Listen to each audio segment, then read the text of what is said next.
Hello and welcome to Pods Like Us. My name is Martin Quibell and I'm known to my friends as Marv. With me this time I've got Tom Hunyady and Andy Nicholes from the show Two Legs, a Paul McCartney podcast. How are you guys? Excellent, thank you. How you doing? Good, Martin. Thanks for having us on tonight on a rainy night here in the East Coast of America. It's okay. And, how's Arizona? Bright, sunny, cloudless, and hot. What else is new? Yes. Get out the beer. Yes. Well, yes. Only if you're of age, of course. Of course. Okay, so when were you both introduced to the world of podcasting? To start with, Tom. 2012. My cousin David, who I started Two Legs with, he texted me saying, "Hey, check out this podcast. It's called Things We Said Today," and checked it out. I believe it was episode 9 where they were talking about Magical Mystery Tour, and then I've been just, and then onward, and after that, it's just been one podcast after another, and but 2012 with Things We Said Today was my first exposure to podcast. Okay, Andy? Things We Said Today was also my first exposure. I think that seems to be the one that kind of caught fire the most with a lot of Beatle fans that are kind of always following stuff on the internet around them. Maybe it was a little bit later than that. It might have been around 2013, 2014, 2012. I had just come back from the UK after my studies, so I was still learning everything. But Things We Said Today was my kind of first foray into listening to podcasts, getting into it, and then as the years kind of tricked by, there started more and more started popping up, and then I remember in 2016, 17, it was like the Take It Away podcast, which was pretty. And then there was another one called Fabcast, and then I saw this thing called Two Legs, and it was like I listened to a couple shows, and then history and fate has aligned, and here we are now in 2020. So how did Two Legs come about then, and how did you both come together, so to speak? Oh, very good. Take it away, Thomas. Thank you. Two Legs came out of a little frustration. Okay, so we talked about. I was a huge solo Beatles guy at the time. Same with my cousin David, and we were just it was all solo Beatles for us at that point in time. Yes, we still love the Beatles; they're still our favorite group, but little burnt down on them.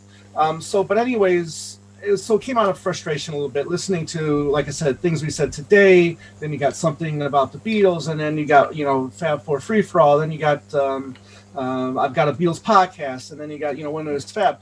All great shows, all great. I love them. However, they're not just solo Beatles related. They're very Beatles heavy related. And probably around 2000, early 2016, I was talking with my cousin David. I said, there's nothing solo related out there. So wouldn't it be cool if we, started something like that? And he was just like, laughing it off like I was joking or whatnot. But, in reality, I was really serious about it. Yeah. And, come summertime, right around, I would say June, we actually started taking it seriously. We were messing around with Skype. He was getting everything that he needed because he's the tech guy. And we decided our first show was going to be on the Pure McCartney box set.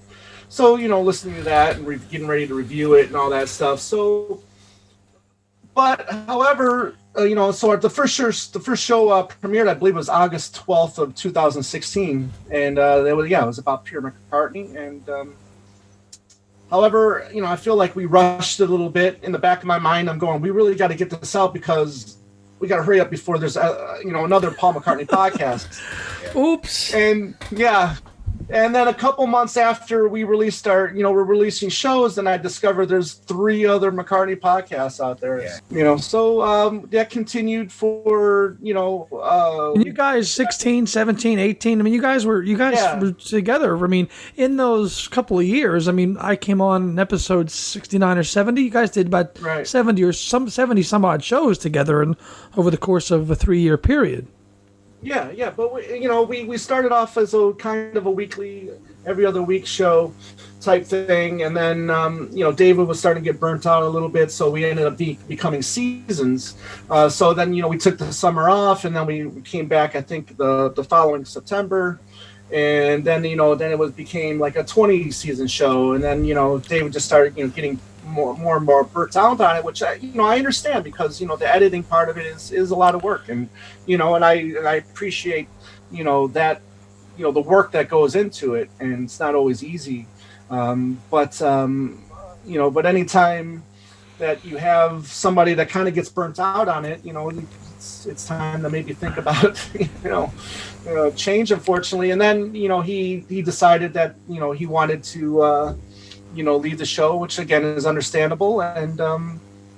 And then I was thinking maybe, okay, I'll start something like our friend Joe Wisby ended up doing a show on with authors about their books, because some of my favorite shows are with authors that come on Two Legs, and I thought maybe we'd do that, but then I just realized, it's just it's just a lot of work to do it by yourself, and it's really not that fun. I'd rather have that second person to shoot the shit with, if you will, and and in the back of my mind, a couple months previous, before I had asked Andy on the show, I had noticed that he did a show called Backwards Traveler, and listened to it, thought it was great. I can tell that he put a lot of time into it, and it was very professional, and I just noticed he did the one episode, so I didn't know if he was going to carry on. And then I just was like, you know what, screw it, I'm going to reach out to Andy and see if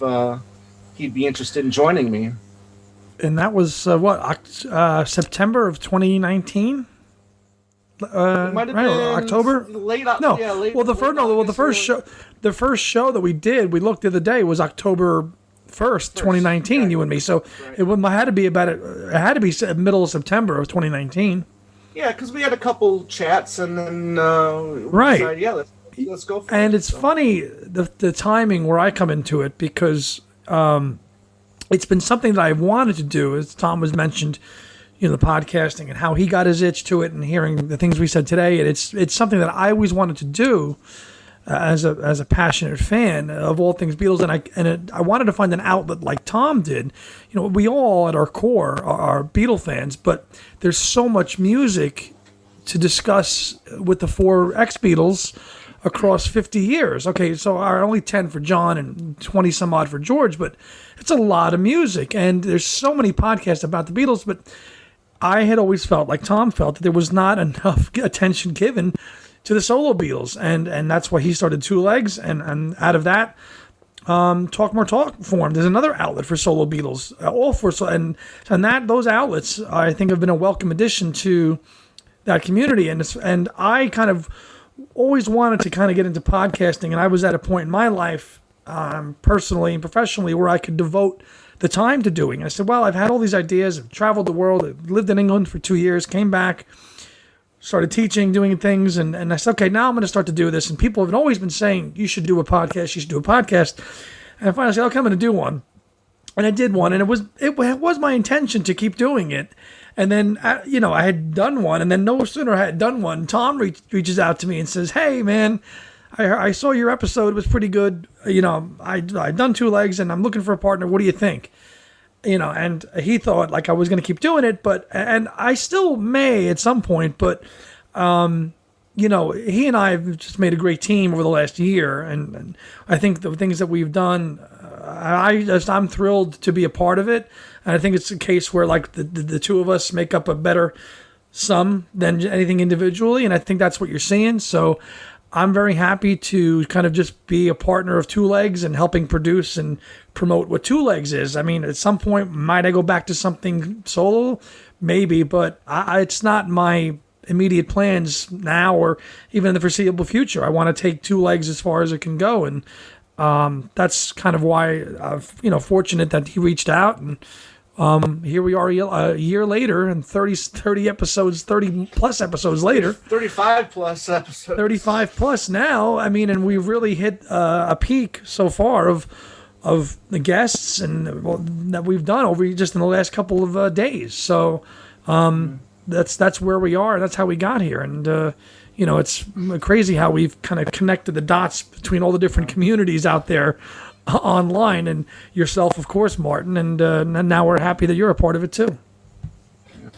Yeah, I guess I should add one. I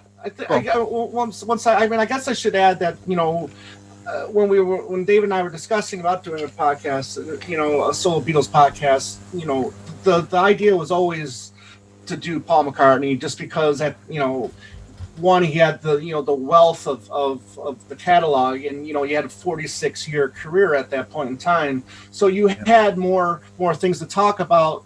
Not just the music. He had a bunch of authors. You've got movies. You got DVDs, and it was more than always just going to be more about the music. And it was always, the idea was to do video too. But then David be a little bit on the shy end of it. And then now with Andy here, and the show is starting to become a little bit more of what I envisioned it originally. Yep. Well, Paul McCartney, the guy never stops, does he? Really? No. Work ethic, and I think it was when we talked to Lawrence, he felt that he wasn't a workaholic. It was just his work ethic is what he admired. Right. His ethic is just impeccable, and that's 50 years now of and that's if somebody does, 50 years aside from the Beatles, if that doesn't warrant a serious discussion amongst fans, to analyze, I don't know what does. What if you think about it? The guy, during the Beatles years, they were always working. So they were always in the studio or on tour, very rarely had time off for anything else. So unlike all the other three, Paul must have got used to that, and that's carried on for the rest of his career. Right. Well, they were always working because Paul wanted to work. Post 66, of course, that was Paul. I've always been my personal opinion is that John was the leader from the beginning to about 66, and then from 66 on, it's Paul's. That's been my opinion. Yeah. Even before 66, I thought that Paul was the deputy, so to speak. Mm. Oh, even before, you think? Okay. Yes. Yeah. Up until then. Sure. Yeah, I thought that he was the next one after. So John was the leader, and then Paul was the one that backed John up. If you see what I mean? Yeah, I think just my. Yeah. No, I agree. I was trying to keep quiet about the Lawrence Juba, but now we can mention it. Can we? Yeah. Yeah, kids. I announced it last night during our latest episode of Talk More Talk, my other show. And it's just exciting, we can talk about the guests and all that stuff, whenever you're ready to. But yeah, that's been one of the more exciting parts about doing this show is, reaching out to somebody and getting that response is just been a high, it really has. Whether it's an author, it doesn't matter. It could be author, musician, for a fan. Producer. Yeah, a fan, I just I'm amazed that I'll be in the middle of my work day and I'll get a text from Tom saying, "Guess who I just got?" And I'm like, "Who now?" But it is amazing, I guess, that in 2020, all you have to do, and this has been, you reach out to somebody, you find their information, and you tell them, "Hey, this is who we are. We'd like to have you," and more times than not, people have said, sure, why not? So, and I think especially since COVID hit, people have been trapped in their homes, right, for 6 months. Any attempt to connect with anybody. Oh, okay. Here's these two Yanks. Here's these two Yanks that are hitting me up. Let me. I'll go on their show for an hour and talk to them. What else do they have to lose? So how do you choose those guests then that you talk to? And then how do you actually, you've already explained how you arrange them. How do you choose them? It's, it's nothing that's pre-planned, really. It's just more of a spur of the moment on a lot of things. It was actually while we were doing the Off the Ground show that I thought of maybe trying to reach out to Julian Mendelsohn. So that one just came around very quickly, and surprisingly, really, I wasn't expecting to hear from them as quickly as I did. And it helps when these people either have a website or if they, accept messages on Instagram or Twitter. So, and then, with the, go ahead. No, go ahead.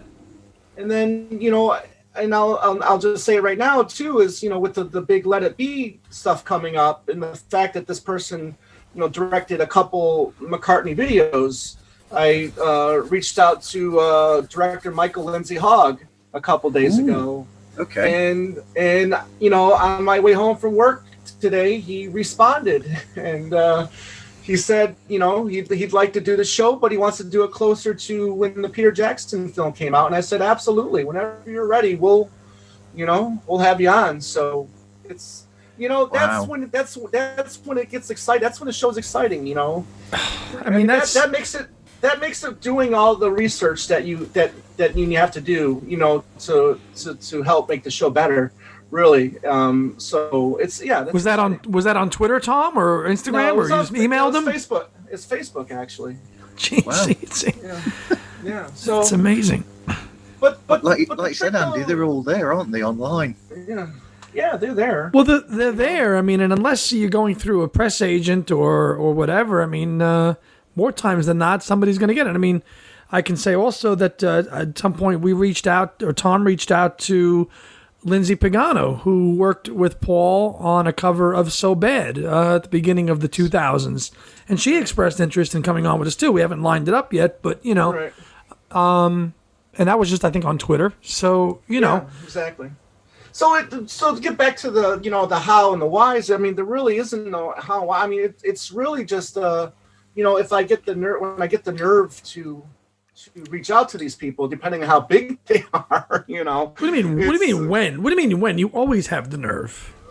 Well, I mean, like I said, authors and friends like that. I mean, that's different. But when you're actually talking like members of Wings and it's different. I mean, you're typing these people and you're almost going to have. It feels like you're going to have a panic attack because you're now you got to anticipate a response, and if you don't get that response, But then we've also heard from there's also been like people we've reached out to and we've heard like nothing from, like that guy who wrote the one McCartney book. I think he was a fellow based in the. It was a book that was published. Mark Bowen. The book was published in the early 2010s. Tom reached out to him, like no contact info. Wrote a nice McCartney book on the solo careers, which somebody who studied historiography of McCartney books. It's been a kind of a favorite subject of mine to talk about the lack of McCartney-centric texts. And there's a book that Tom found. Was like, hey, let's get this guy on the show. Tom tried to reach him, and it was like nothing.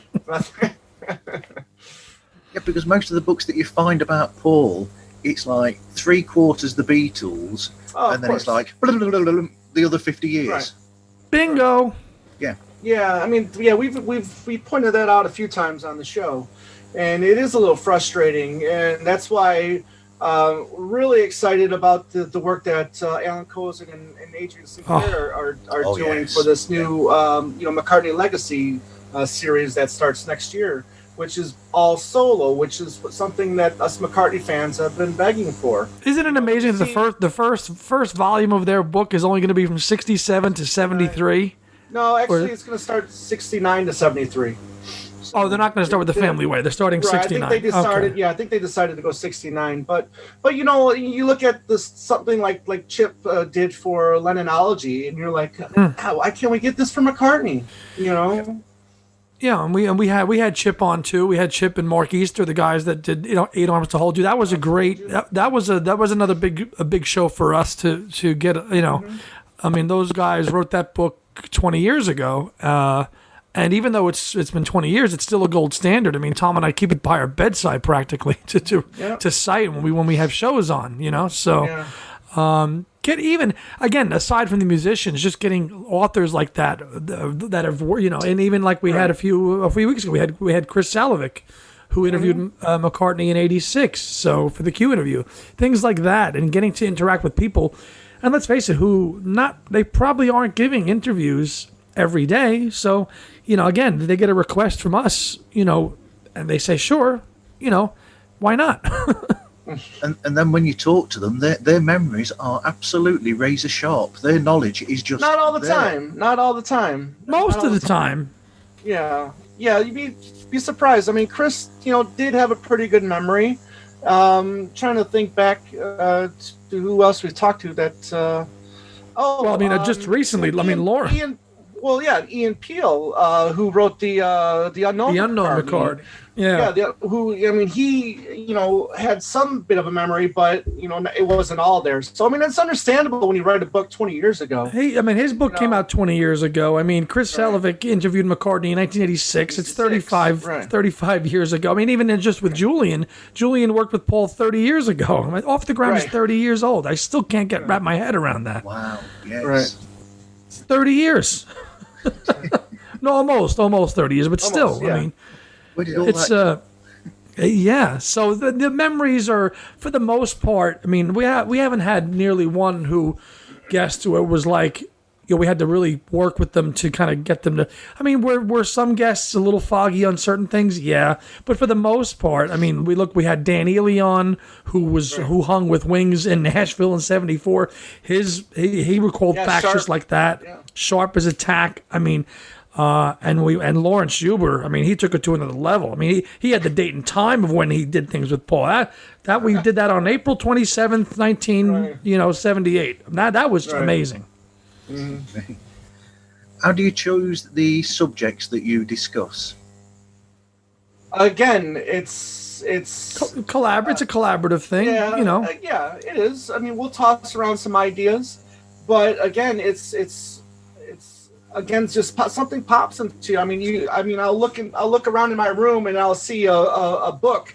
And I'm like, oh, let's try to get this author. I'll see an album. Okay, we haven't talked about this album yet. Very, very, very out of thin air. Yeah, right. It's out of thin air, really. I used to when we first started when David and I first start. What I would do is I would lay out a season plan. Once we found out that it became a seasonal thing, so for season 2, I wrote down 30 ideas that I wanted to do, and we picked which ones we wanted to do, and then same thing for season 3. I wrote down like 20 ideas, and saw what David was most excited about, and we went from there.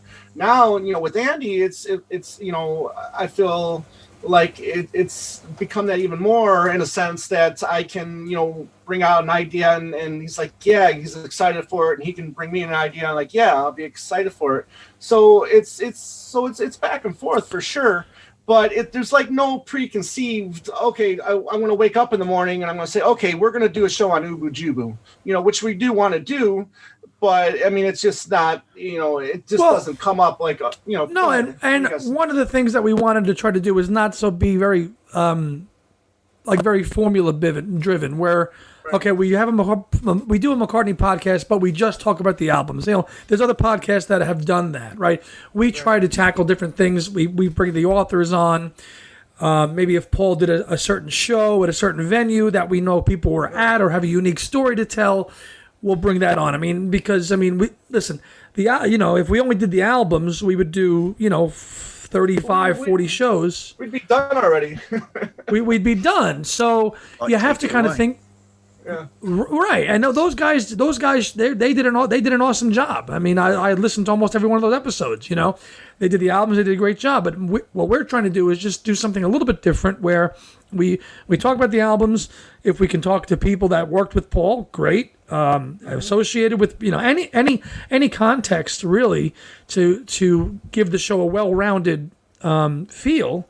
Is what we're trying to put out with Two Legs. It's always about the music. Don't get me wrong. That's why we're all here. That's why Martin's here, Tom's here, and it's always about the music. But what's amazing is that all the different people that go into the making of a album.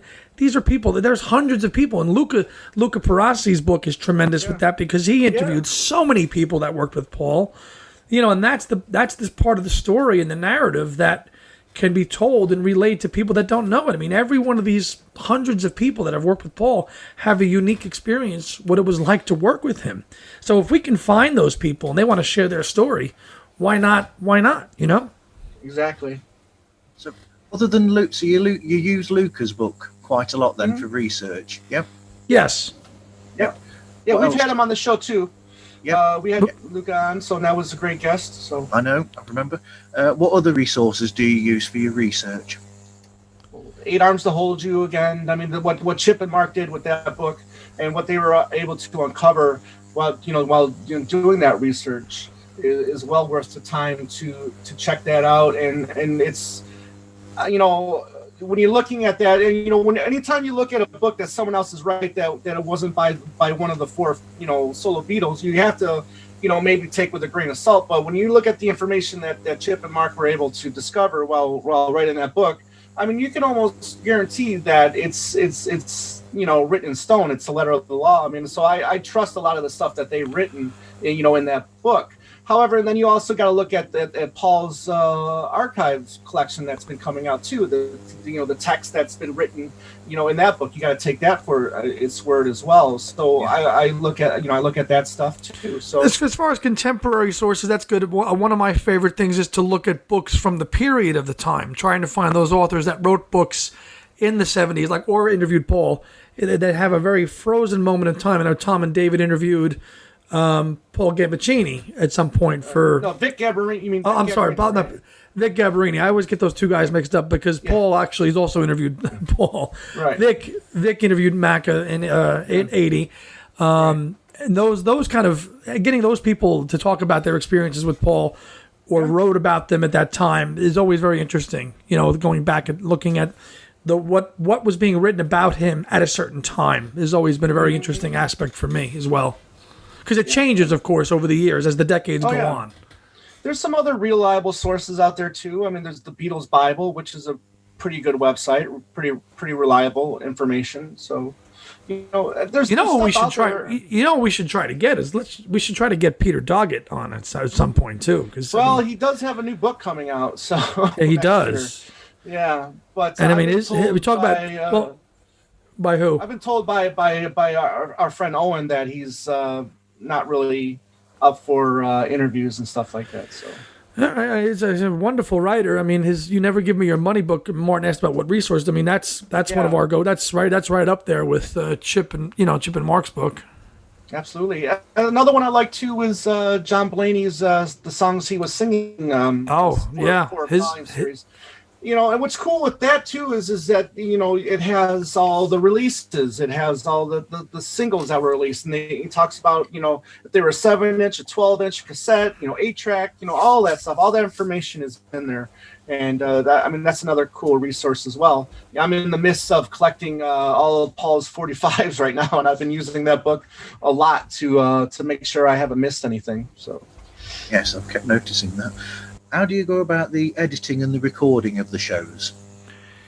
So as we're on here on Zoom, and again, the post-COVID world, Zoom has become, so hugely popular. I know Tom said when he started the show, Skype was the main way to do it, right. And it was mostly audio then, but the quality of video on Zoom is really nice. So I record on Zoom. And then when Zoom finishes, it exports as a video file, which I then take and I load into. And I'm an Apple person, so I edit with a program called Final Cut Pro, and that the video that we do from whatever show we're doing, that's the basis for the show. So I'll edit it, the video first, and get it all ready. Overlay the graphics. The music that Dylan CV did for our show, come up with the graphics, the name of the episode. We'll talk to Tom and kick it around. Hey, what do you want to call this one? Slap that on the front of it in the editing and in post-production. And then at that point, kind of go through the video file, find out if there was any imperfections, was there any tech issues. And as you'll see, transatlantic conversations can be a little bit of an issue with video quality. So like I know when we interviewed Chris Salovic, we had to go all audio because the connection wasn't great. Although sometimes it's okay. Like we interviewed Julian Mendelson, who's down under, and it was an hour and a half conversation and it was fine. So using the video source as the base for your episode is a good way to go about it, because then you can clean it up, get your outros, and then once you've made it a video, then that goes to YouTube and you upload it. And then to get it, an audio version of it, there's a program that I use called any audio converter. So you just take the video file that you've got from your Zoom call, you drop it in, and you export that as an MP3. So when you export that video file that's been edited in Final Cut, you're getting the theme music, you're getting the intro, you're getting the outro music in an audio format. So once you've done all your video editing and you've got that new file that has all the sweetening and all the post-production stuff that's done, you then take that video, you turn that into an MP3 using this site, this program, Any Audio Converter, and then in seconds you've got your MP3, and then from there it goes to Podbean, and then it goes out to all the platforms that people like to listen to it on. And some people like just the video, but a lot of people like the audio version too. So it requires a few hours a week per editing with it. But I tell you, if you get a really good interview, it makes the editing process easy, because all you've got to do is slap on your intro, slap on your outro, and off you go. Yeah, if you don't mind too, Martin, I would like to give a shout out to our friend Dylan Seeley, who did the music for the show. Very talented musician. He went into a studio, and when I brought Andy on, I kind of wanted to change things up a little bit, so I asked him if he wouldn't mind doing some music, of Paul in the style of Paul, so it wasn't really exactly the same key or whatnot, so we would get in trouble for it. But he was able to do he was able to do 3 songs for us. So we could rotate from time to time. But very talented musician, and we really appreciate what he did for us. So thank you, Dylan. Okay. What was your introduction to Paul and the Beatles then, Andy? My introduction to Paul and the Beatles, well, this kind of takes another spin, because it wasn't actually Paul or the Beatles. It was John Lennon as a solo artist first. I was introduced to him first as a solo, seeing his videos. I'm 39, so I was born right after he passed. So I remember seeing the videos on MTV, and then I connected the dots that guy on those videos is the same guy on my dad's album covers, and then saw him. And then I made my way to Macca probably in my early teenage years, in the early 1990s. And then it just became there was so much I even knew back then in the 90s, there was so much to get and to discover, because Lennon was already gone for 10 or so years by that point, and McCartney had a ton of music, and that's kind of where we're at. I mean, there's so much to discover, and as a younger fan, it was McCartney, and of course my father is a first generation Beatle fan, so he had everything. So that was just an experience going through all those. I mean, all the records that Tom has on his wall hanging up there. That was my childhood, just spinning those things and learning them. And being at a time that was not super popular either in the 1990s as a kid to be listening to 20-year-old at that point Wings music. So that was my introduction. But I grew up around what my family listened to, so and that's what I gravitated to. So, and I enjoyed it, and I haven't strayed from that this day. Wow, that's great. What about you, Tom? My first introduction was, I want to say, it was either the Coming Up video from premiering on Saturday Night Live in 1980, or it was the Take It Away video from '82. It was one of those two. It's so long ago now that I don't have the memory, but discovering and remembering, because his memory's almost full. Yeah, it is, exactly. Thank you. But one of those 2 videos was my first discovery of Paul. But the one that stands out the most is watching the Take It Away video. I was at my grandparents' at the time, and we were watching it, and they were telling me about, this is Paul McCartney, that's Ringo's star, and my uncle, their son, was a Beatles fanatic, and then gradually through the years getting more acquainted with him, learning the Beatles from him, he kind of took me under his wing and made me the Beatle fanatic that I am today. It's great. What's your favorite Paul album then, Tom? Ooh, I've never actually heard you answer this question. I think for the most part it is Ram. I mean, if I was like, if I had to pick one album to listen to, yeah, I'm going to listen to Ram. But I've got other. I mean, Back to the Egg, I think, is an amazing record. I think McCartney 2 is an amazing record.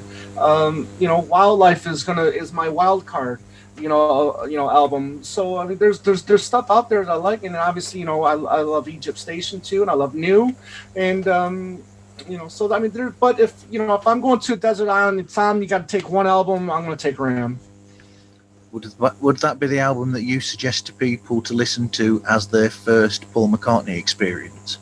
No, I would tell people to start at the beginning and with the McCartney record, and then go from there. Really, I'm the kind of guy that likes to go in chronological order. You would go chronological, huh? Yeah, exactly. Interesting. So, I would tell people to go more commercial first and then work their way in. But both work. Both right. Approaches work. Mm-hmm. So, Andy, what would be your favourite Paul album, and what would be the album that you'd suggest people would start with? My favorite, I go back and forth on this one a lot, depending on the day of the week, and it's probably one of the lesser two Wings albums, but they're both my favorites. Is Red Rose Speedway and London Town. I probably say Red Rose Speedway just inches it out a hair, as Tom can attest to. I think we did a whole show on it when I came on initially. It timed in with Sam, actually, that album. Yeah, so much material with it. The video content at the time, you have the early, and I think that period with that box set that came out in 2018 got its just due deserve because they were that early Wings period was very hot. And you look at that, you listen to that footage, and you watch that footage, and you can tell that they were really. I mean, listen, they didn't reach the commercial success that the later Wings period did, but I've always felt that album very, very productive. I mean, touring. I mean, they were really the TV shows, the James Paul McCartney special, Bruce McMouse. I mean, that Live and Let Die. I mean, that was a very, very hot period for a band that was. Considered, fluff and crap for most people until he really hit it with Band on the Run, which I think is a load of shit. Not the album, what people thought of him at that point. I know Tom is not a big fan of Band on the Run these days, but Red Rose Speedway, I love the medley. Tom does not. I think it's an overrated album, and the album I would tell. So that's the album I'm taking with me. Yeah, definitely underrated. The album I would take with me on a desert island. I would say probably Tug of War. I would take that one with me because of the sentiment tied to that album. Take It Away, as Tom mentioned, is a great song. It's the first post album after Lennon's death, so it has that to tie in with it. So I would probably take Tug of War with me as a complete album. Hard decision, of course, but I would take Tug of War. I would also say that Tug of War is an interesting. It's an album where you've still got Denny on there as well, and you can hear Denny's. You can actually hear Denny's influence in the way that the music goes as well, the way he plays and everything. It's all there. Yeah. Oh, I forgot to answer the other part of your question. What album would I tell people to start off with? Definitely Band on the Run as an entry point, which Tom I know does not like.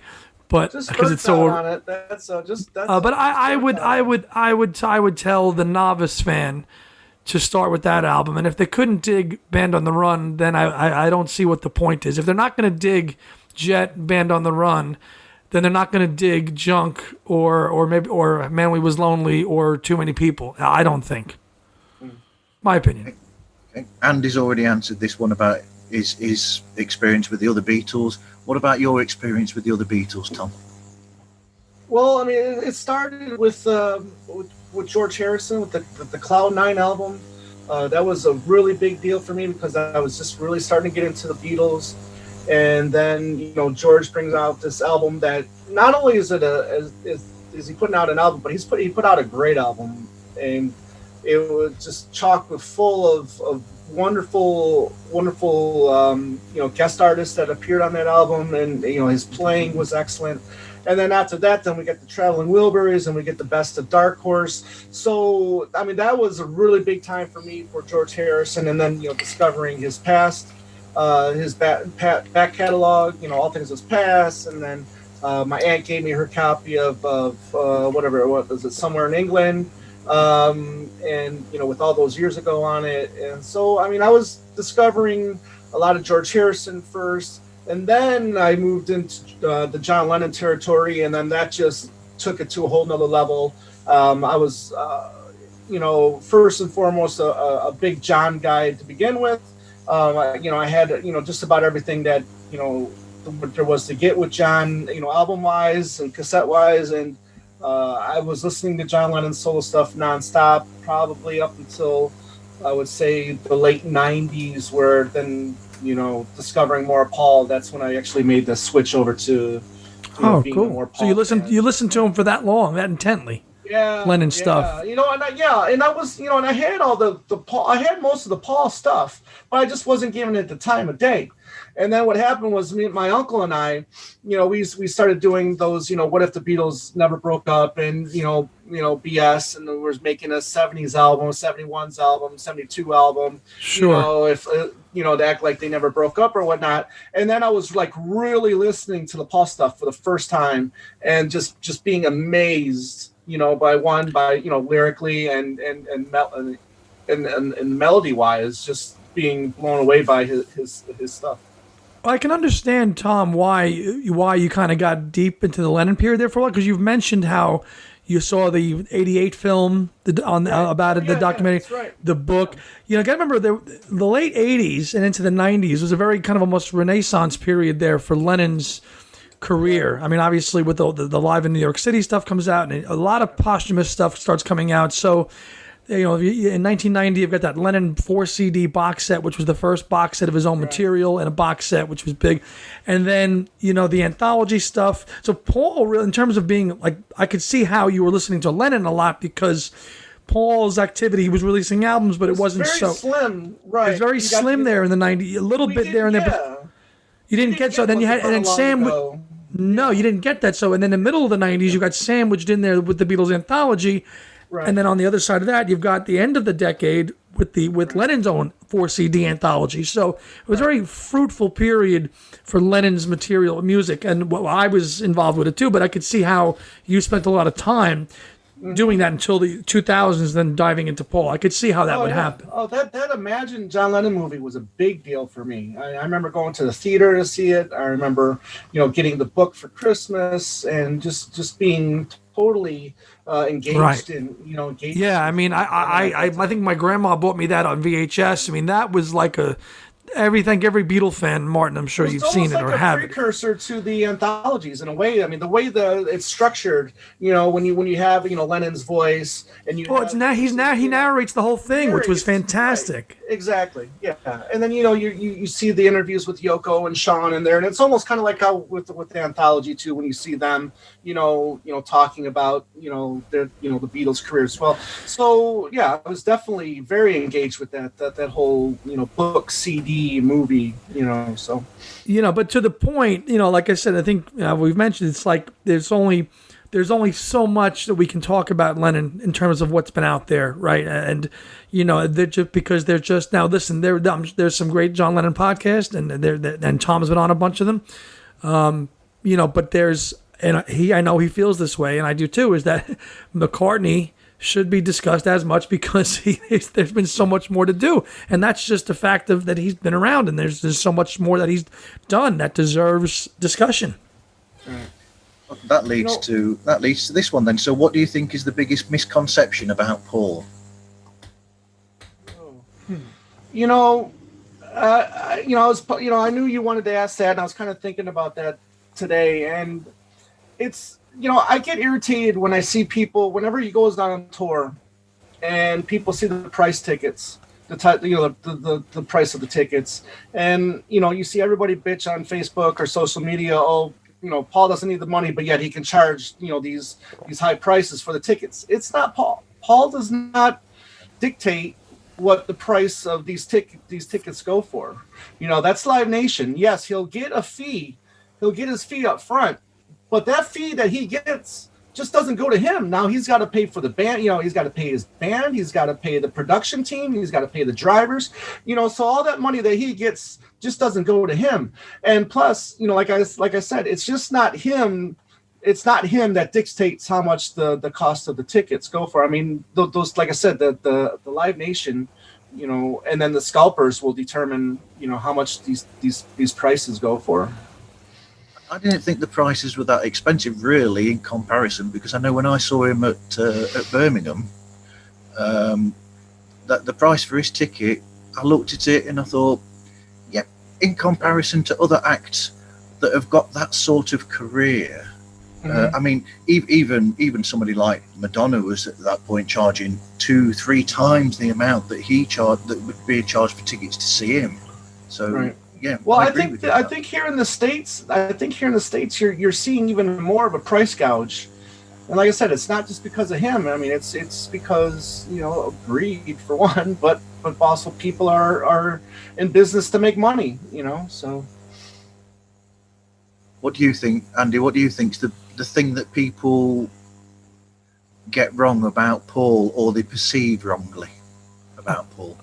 I think, and I worry about this as time marches on, and these stars eventually pass away, is that history, depending on who you read, is going to paint John as this kind of, one way, as this kind of acerbic, hard-nosed guy, and Paul just wrote all the fluff, and it couldn't be further from the truth. And you worry about these books that are, or the masses and how they read these things, and certainly from what we know is that Paul was at the cutting edge of everything, going back to the early 60s and doing things like that. And one of the reasons why he wrote Many Years From Now, because he was worried about, his own legacy in terms of how he was going to be perceived.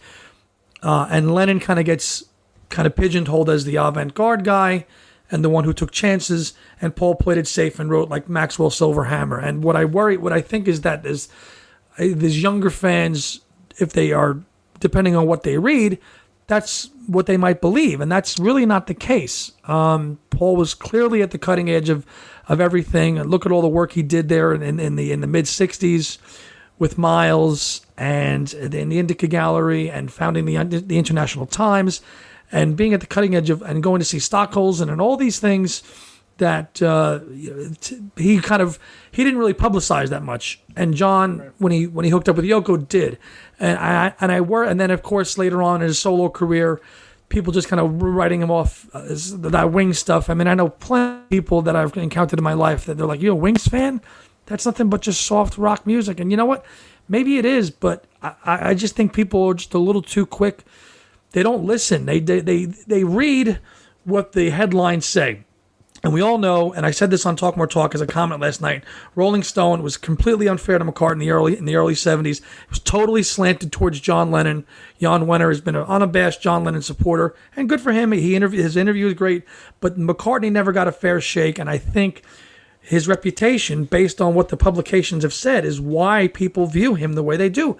And in my opinion, unfairly, unquestioned. And so I'm a very staunch defender of that, because I think it's been largely misunderstood because of that.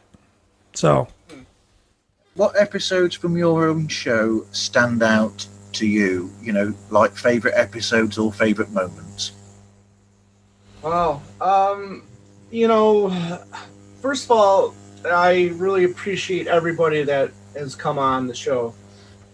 Obviously, they didn't have to, and they came on, and a lot of them were great. I mean, ones that stand out to me, right off the top of my head, Jeff Cummins, who was the was an illustrator, a graphic designer. He did the inner sleeve, the inner gatefold sleeve of Wings Over America. He did the Thrillington front and back cover. He did the Say 45. He did the Temporary Secretary 12-inch.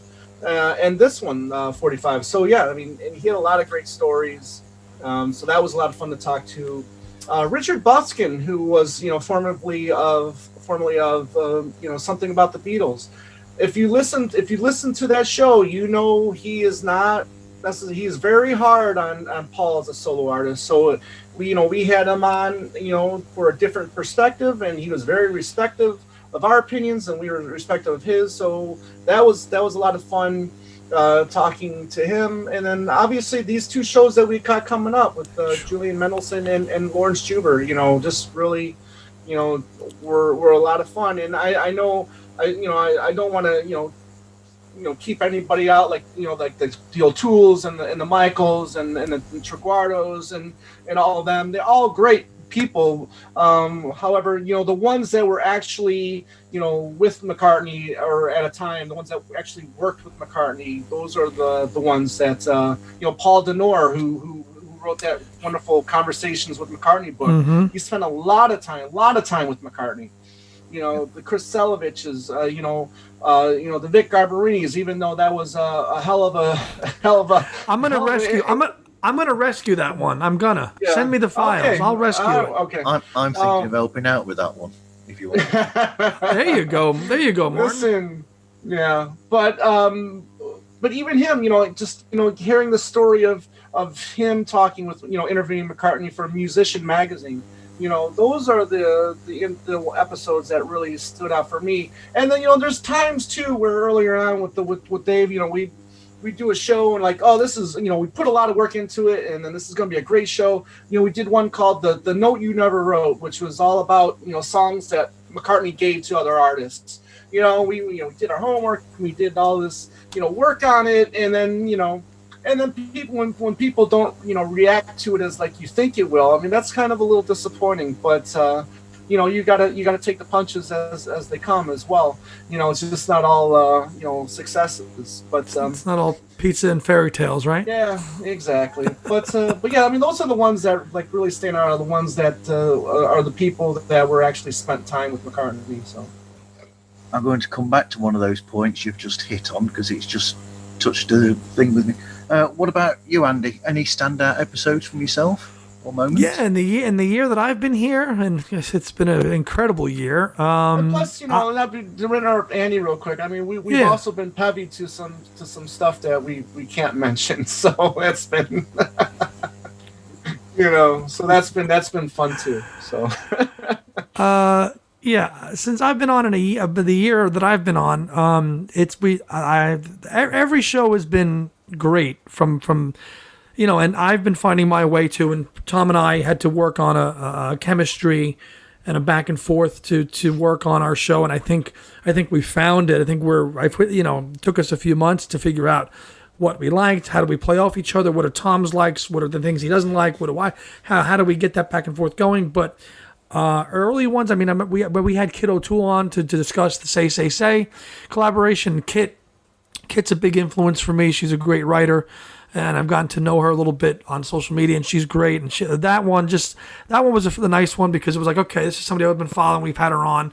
Obviously, the recent ones that Tom mentioned are just like, for somebody who's been McCartney fans, you're reading as a kid in the liner notes, co-produced by Julian Mendelsohn, and here I am 30 years later interviewing him. So that's like a pinch me moment, and of course the same goes for Lawrence Juber. I gotta say, other than those, I mean, the clearly the 8 Arms to Hold You one, again with Chip and Mark, was a great one that we did. Also we did a great episode on the origins of Club Sandwich with a guy Dale Pants, who runs a great page on and knows the ins and outs of Club Sandwich better than anybody that I've ever met. And that was enthusiasm on Club Sandwich is excellent. Right, like getting to meet people like us who are just have their own interests, and finding them and reaching out to them and getting their experience and their take on it and things like that. So that, and then of course, I mean, Dan Ailey. I mean, that was his story about going down to Junior's Farm. I mean, that's somebody who actually hung out and met Paul in the heyday. So personal anecdotes like that. Were some have been my favorites throughout the year, but they've all been great. But obviously, those are just some of my personal favorites. And obviously, getting to do our crossover shows with the guys who just started the whole thing up for everybody, in my opinion, with things we said today with Ken Michaels and Darren DeVivo. I mean, that's I know for Tom was a watershed moment, and mine too, because they're the ones that kind of got the ball rolling with this whole thing. So kudos to them.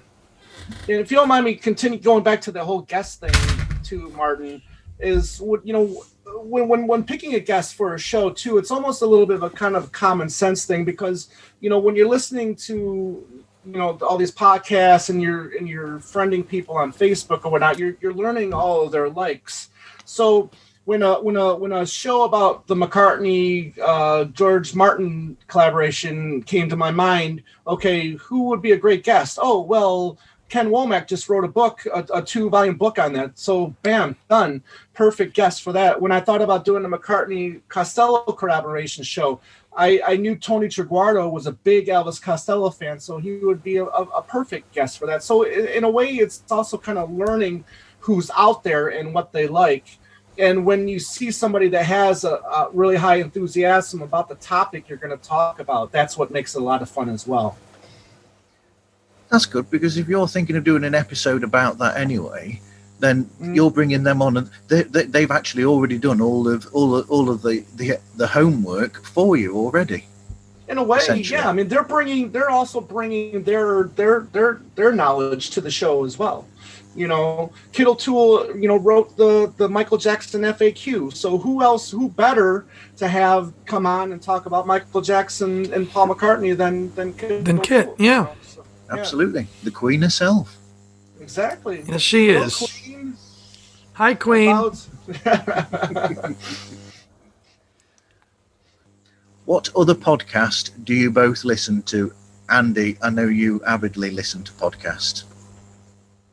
I do. I listen to obviously a lot of music ones. The Talk More Talk is obviously my go-to one. I listen to a lot of podcasts about TV shows that I like. I listen to, I'm a huge prog rock fan, so I listen to one called Yes Music Podcast, which is a good one. I listen to one called Tabletop Genesis, which is about obviously Genesis. Very recently, a few months ago, I started listening to one called Fans on the Run by a great young chap called Ethan Alexanian, who's had Tom and I both on. His is great too. Sardonicast is a pretty popular one that I've listened to a lot as well. And even most recently, I started listening to Mr. Joe Wisby's Beetlebooks podcast, who I think has 2 episodes under his belt. And now I'll be adding Pods Like Us to my listening experience as well. Thank you very much. What about yourself, Tom? Well, my podcasting listening experience has dwindled a lot over the last couple of years, unfortunately, just because adding that the Talk More Talk show to my schedule has made my free time even more short. And as you can see behind me, I'm also an avid movie fan, so I also like to watch movies when I get a chance as well. But podcast wise, I am a huge Kiss fan. Kiss is probably my second favorite band of all time, and there's almost as many Kiss podcasts out there as there are Beatles podcasts, which I don't think a lot of people realize. I don't know. Wow, is that really true? Kiss wow. is no other bands will you see besides Beatles and Kiss, like, nonstop conventions, podcasts are crazy, So Kiss is very well known, has a very big following as well. So there's 2 that I listen to every week when they release their episodes, and that one's called 3 Sides of the Coin, and the other one is the Kiss FAQ that I listen to as well. So those are still the 2 that I listen to, and obviously now with Joe's Beetlebooks, I try to listen to that, and I try to listen to Ethan's show as much as I can. There's just so much. I mean, it's and then Martin. You're like the podcast guru. I've never seen anybody who listens to more podcasts than you. Absolutely not. Do you really want us to tell you what we listen to? Because the last thing I thought you needed was more podcasts to listen to. You have broke the podcast for others to listen to.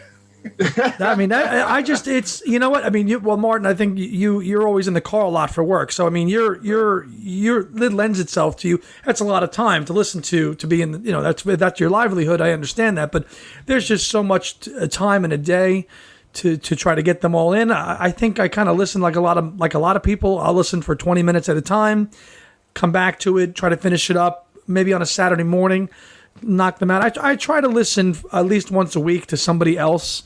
Obviously, I'm a little more in tune with what the people in my community are doing. So obviously, I follow. I mean, I follow Talk More Talk very closely. I follow things we said today very closely. So anybody within my kind of network, I'm going to follow close and support other people's too, as well as like yourself and Joe Wisby, because we're all in it together, you know. Yeah. Oh, yes. Yeah. It must have taken you a long time to listen to that recent episode of Talk More Talk, then, Andy. It certainly did. That took me the entire shift.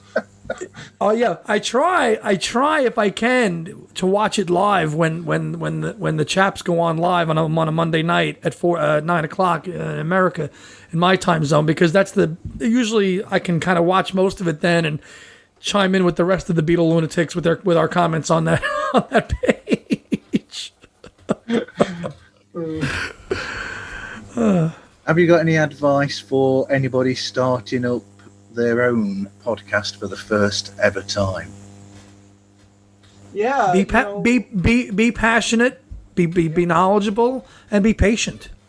You know, it takes and I would say be consistent. If there's one thing that it's been the thing that I kind of want to drive home with Tom, and I think is to be consistent. And Tom is like on the money with figuring out when. I mean, he's got that calendar in his room. He'll always point it out to me, but scheduling and planning and what you want to do and finding the time to do that. Like, we all have our lives that we have to live, and making the time for it is right. Super important, and to live a life and do what we do. So blocking out that time, but then being consistent and figuring out, okay, for the next 4 weeks, the next 4 Saturdays, we're going to plot this out, and then sticking to, and once you have that continuity and that routine, I think that helps build up an audience, because then they know, hey, every Saturday those Two Legs guys are dropping another episode, and that I think helps grow. So I think if you can, people just starting out can figure out what they want to do. Be passionate. Again, be passionate, be patient, and just plan well. That's a good way to get started. Okay. Yeah, and and I've learned, working with Dave and working with Andy, that you also have to have some kind of you have to have patience, but you have to be considerate, with your co-host. You have to have compromise. You have to make sure you have good communication, and making sure that hey, don't forget this. We're gonna do this on this and such date. But the one thing that I also think that is very important is that you don't let it consume you. You don't let it take over your life, which is very, very easy to do.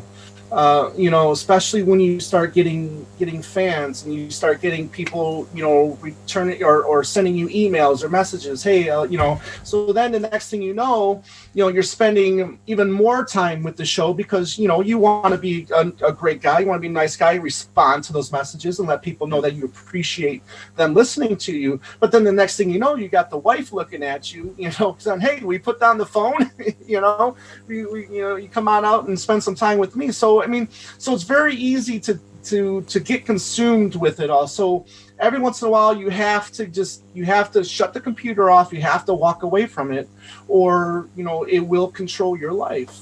And and there's times where this does control my life. And another thing is when we were getting ready to start the show, I called Ken Michaels up, looking for a little bit of advice, and he told me, so look, if you get started, it's never going to stop. And honestly, this hasn't stopped for me. It's just been. But it hasn't stopped. But you don't want it to stop. You want to do this.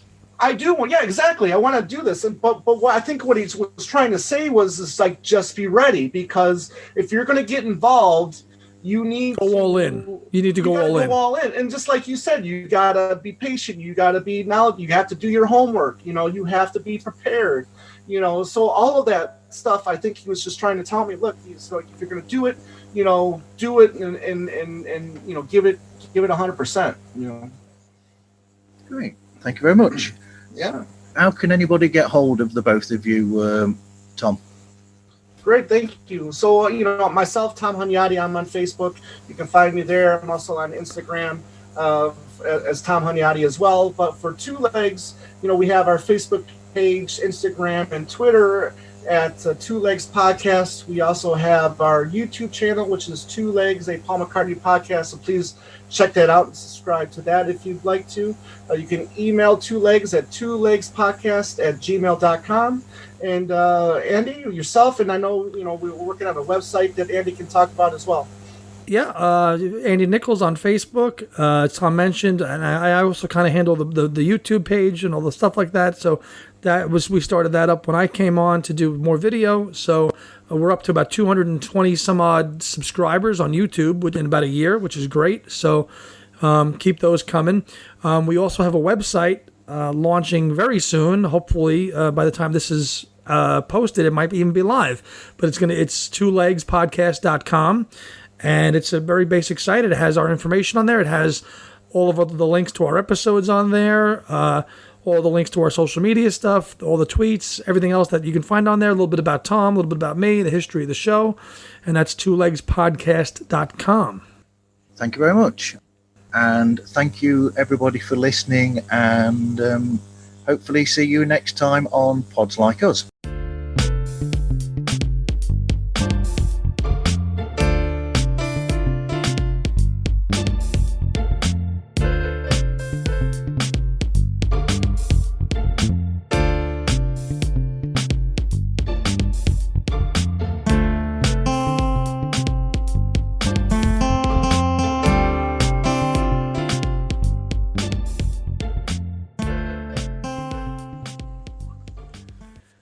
Well done, Tom. Take it away. Nice pun. It's like earlier, I had to stop myself from saying to Sam, how did you get your show off the ground? And I thought, I can't use that one. No, you can't in front of Tom either. Well, he's got a lot of off-the-ground exposure for Two Legs these last few weeks. To me, I was telling Martin earlier, I said, listen, man, even though it's not my favorite album, that doesn't mean I ignore it, There's of course you don't ignore it. There's a lot of good things you like on it. Yeah, and there's a lot of people out there that support it. So there's no reason to not do a show on it just because it's not, No, it was worthy. Albums. Yeah. So. Like I said, there's always something on his albums that you'll always like, no matter what your opinion of the whole album. Exactly. So whenever you're ready, my friend. Thank you very much. We're episode number 1, huh? For Pods Like Us? No. Or no? I'm going to put them out in order now, I think, so that people who are listening then can see me hopefully get better as time goes on. Hey, listen, okay. I'll never listen to the first episode again of my show, or of our show, I should say. Sorry, I'll still put it out because it's there, for people. Yeah, but it's there, and people can find it whenever they want, and it's where you were at that time. Just everybody's got to start somewhere. That's true, and hopefully you get better the more that you do it. Exactly. I think with practice and interviewing and talking to people, it's something I think we've all gotten better at. Myself included, and I haven't been doing it nearly as long as Tom has, but I feel like you get better as time goes on. Yep, absolutely. Which is weird, really, when you've got a song from him like the late 60s. Have you heard the original version of Say You Don't Mind from the late 60s by Denny? Yeah. Sure. I mean, that's a cracking song. The production and everything on there and the whole sound of it. Yes. And then, but that sadly it never came out as on one of the albums. It's too bad. It could have. We'll ask him when we have him on, right? And he did end up actually getting a number 1 with that because Colin from the Zombies ended up taking it to number 1, didn't he? Colin Blunstone in I think 72ish was on one of his solo albums. I think, yeah. It was, yeah. Wow. Yeah, nice. I met him once. Nice guy. Yes. Fantastic interview with him on The Strange Brew, if ever you get to ever fancy having a listen to that interview, Andy. Oh, good. Thanks for the heads up. It's all right. Yeah, he's interviewed 3 members of the Zombies. No kidding. Rod Argent, Colin Blunstone, and who? Chris White? Yes, Chris White. Yep. I figured that. Yeah. Definitely. I just picked up the Zombies Greatest Hits actually. So You go give Odyssey and Oracle a play. Do you have Odyssey and Oracle? No, but I saw it and I'm going to pick it up because a lot of people recommend that album. You should listen to that album. I'm definitely going to take a. Absolutely. Yes. Yeah. A rose for Emily. Yes, and those harmonies on Cell Block. Yeah. Care of Cell Block 44. Yeah, those harmonies on that are amazing. The way they just build up and build up and build up. Yep, you got to get that, Tom. Right, I think we'll finish there. Thank you very much. You got it, Martin. Thank you for having us. Martin, thank you for having us, man. And if you need any help in the post-production, just give me a shout. Okay, thank you very much. Thank you, Andy. Thank you, Tom. Pleasure. I'll catch you both later, shortly. guys. Yeah. Take care. Thank you. Bye. Bye.